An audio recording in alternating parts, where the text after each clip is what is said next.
श्रीगुरुभ्यो नमः। हरि ओम्। जगतं पितरं वन्दे पार्वती परमेश्वरम्। ॐ आपदामपहर्तारं धातारं सर्वसम्पदां लोकाभिरामं श्रीरामं भूयो भूयो नमाम्यहम्। सर्वमङ्गलमाङ्गल्ये शिवे सर्वार्थसाधके शरण्ये त्र्यम्बके देवी नारायणी नमोस्तुते। సభాయే నమః. ఆగస్టు 16వ తారీఖు నుంచి రవి సంక్రమణ అనేటువంటి సింహరాశి యుక్తంలోకి ప్రారంభమవుతోంది. అంటే సింహ లగ్నంలోకి రవి ప్రవేశిస్తున్నాడు. ఈ ప్రవేశం అనేటువంటిది ఆగస్టు 16 నుంచి ప్రారంభం చేసుకుని సెప్టెంబర్ 19 వరకు కూడా రవి సింహ లగ్నంలోకి రావడం, దీనివల్ల జరిగేటువంటి మార్పులు కానీ, ద్వాదశ రాశుల వారికి కలిగేటువంటి అద్భుత అవకాశాలు కానీ, లేకపోతే ఆర్థికంగా నిలబడ్డానికి రవి ఏ విధంగా సహకరిస్తాడేమో అనేటువంటి విషయాలు, అంతేకాకుండా ఎప్పటి నుంచో చూస్తున్నటువంటి కోర్టు సంబంధిత వ్యవస్థలు, ఆరోగ్యమైనటువంటి సమస్యలు ఉన్నాయా లేవా, ఒకవేళ స్థిరాస్తులు కొనే అదృష్టం ఉందా లేదా, విదేశ ప్రయాణం చేయడానికి రవి ఎంతవరకు దోహదం చేస్తున్నాడు అనేటువంటి వివరణ క్షుప్తంగా విశదీకరించి ఆగస్టు 16వ తారీఖు నుండి సెప్టెంబర్ 19 వరకు జరిగేటువంటి ద్వాదశ రాశుల్లోని మార్పుల్ని, అందులో మనము ఆచరించవలసినటువంటి నియమాలు, ఇందులోనే ఏదన్నా సమస్య నుంచి ఎప్పటి వరకు పీడిస్తున్న సమస్యను ఈ సమయంలో అన్న గట్టెక్కడానికి ఏ దేవతారాధన మనం చెయ్యాలి అనేటువంటి విషయాన్ని క్షుప్తంగా మీకు వివరించడం జరుగుతుంది. ఈ ద్వాదశ రాశుల వారికి కూడా సింహలగ్నంలోకి రవి సంక్రమించిన తర్వాత దీర్ఘమైనటువంటి రోగాలు ఏమన్నా ఉన్నాయా, అటువంటి రోగాలు ఉంటే కనుక నివారణ ఏమి చేయాలి అనేటువంటి విషయాన్ని, ఉద్యోగం రాక ఇబ్బందులు పడుతున్న వారికి ఉద్యోగ ప్రాప్తి కలగడానికి అవసరమైనటువంటి అవకాశాలు కలగడానికి ఏ విధమైన మంత్రోచ్చారణ చేసుకోవాలి, ఏ సమస్యకు ఏ పరిష్కారం లభిస్తుంది అనేటువంటి వివరణ అంతటినీ కూడా ద్వాదశ రాశుల వారికి ఆగస్టు 16వ తారీఖు నుండి ప్రారంభం చేసుకుని సెప్టెంబర్ 19 వరకు కూడా మీకు వివరణ ఇవ్వడం జరుగుతుంది. ఈ రవి సంక్రమణ అనేటువంటిది మీకు చెప్పేటువంటి ఈ వివరణలన్నీ కూడా గోచార రీత్యా మాత్రమే చెప్పడం జరుగుతుంది, వ్యక్తిగతంగా కాదు. వ్యక్తిగతంగా మీ యొక్క జాతకాన్ని పరిశీలన చేసుకోవాలి అంటే కింద స్క్రోల్ అవుతున్న నెంబర్ను సంప్రదించండి.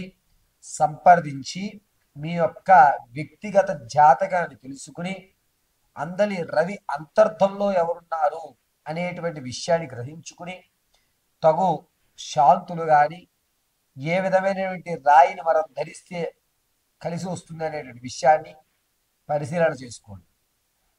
ఈ రాశి ఫలితాల్లో కేవలము సంక్రమణ చెందిగేటువంటి విషయాన్ని మాత్రమే చెప్పడం జరుగుతోంది.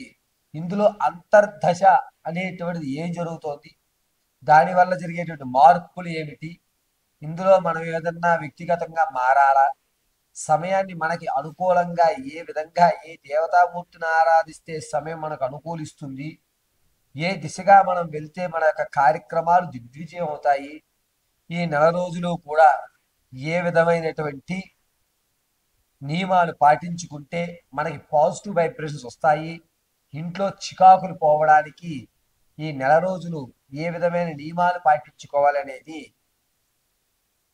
పార్వతీ పరమేశ్వర అనుగ్రహంతో, నా తండ్రి యొక్క ఆశీస్సులతో మీకు వివరణ ఇవ్వడం అనేది జరుగుతుంది. ఈ వివరణల ద్వారా మీ యొక్క జాతకంలో మార్పులు చెందించుకుని చక్కగా అందరూ కూడా మీ సమస్య నుంచి బయటపడేటువంటి మహత్తవకాశం కలుగుతుందని పార్వతీదేవిని పరిపూర్ణంగా నమ్ముతూ అమ్మవారి పాదాలు పట్టుకుని మీకు ఆగస్టు 16 నుంచి సెప్టెంబర్ 19 వరకు జరిగేటువంటి మార్పులు, దానివల్ల మనకి పొందేటువంటి సత్ఫలితాలు, దాంట్లో వచ్చేటువంటి విపత్తులు, ఇవన్నీ కూడా క్షుణ్ణంగా వివరించడం జరుగుతుంది. తదుపరి సింహరాశి.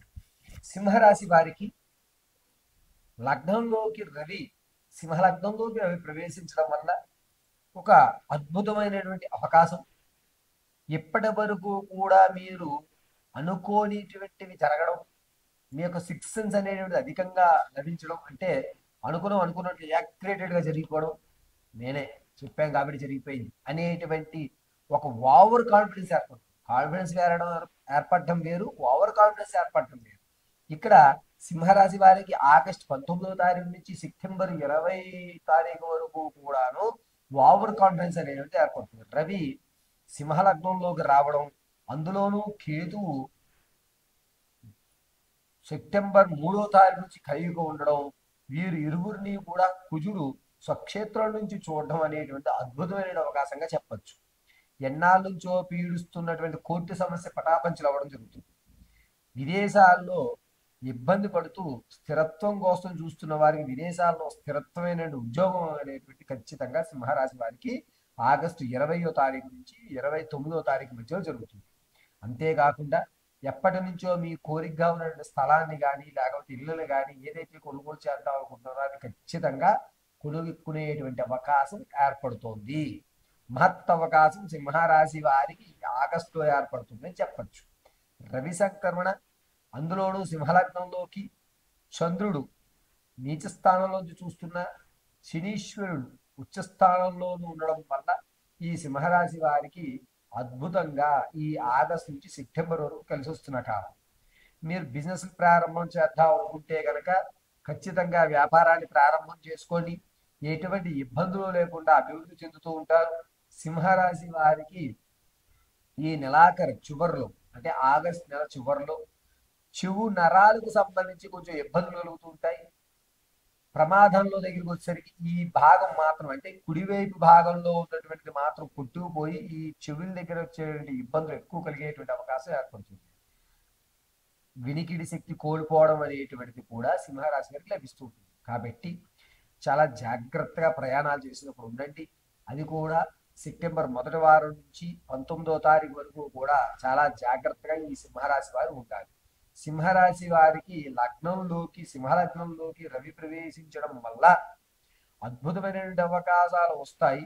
దాంతో పాటు శత్రువులు కూడా ఎక్కువ మంది పెరిగేటువంటి అవకాశం ఏర్పడుతుంది.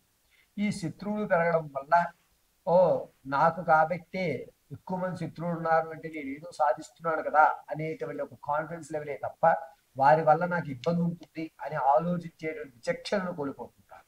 కాబట్టి ఆలోచన విధానానికి మీకు ఆనందం కలిగిన కాస్త ఆగి అమ్మవారి ధ్యానం చేసుకుని ఒక 2 నిమిషాలు లేదా మౌనం పాటించుకుని మీ యొక్క ఆనందాన్ని వ్యక్తం చేయండి. ఆనందం వెంటనే వ్యక్తం చేయడం వల్ల శత్రువులు ఎక్కువ మంది సింహరాశి వారికి ఈ ఆగస్టు 23వ తారీఖు నుంచి 29వ తారీఖు వరకు పెరిగిపోతూనే ఉంటారు. కాబట్టి ఎవరు పెరిగినా పర్వాలేదు కానీ శత్రువులు మాత్రం పెరగకూడదండి. ఎటు నుంచి ఎటు వచ్చి వారు దాడి చేస్తారో తెలియదు. కాబట్టి శత్రువుల విషయంలో సింహరాశి వారు చాలా జాగ్రత్తగా ఉండాలి. ఈ సింహరాశి వారు ప్రతి నిత్యము కూడా కాలభైరవ ఆరాధన చేయడం, భస్మాన్ని ధరించడం చాలా మంచిది. ఈ సింహరాశి వారు వ్యక్తిగతమైన జాతకాన్ని తెలుసుకోవడానికి కింద స్క్రోల్ అవుతున్న నెంబర్ని సంప్రదించండి. ఈ ఆగస్టు 19 నుంచి సెప్టెంబర్ 23 వరకు చెప్పేటువంటి ఫలితం కేవలం గోచార రీత్యా మాత్రమే చెప్పి ఉన్నాను. దీన్ని మీరు పరిగణలోకి తీసుకోవాల్సిందిగా కోరుకుంటున్నాను.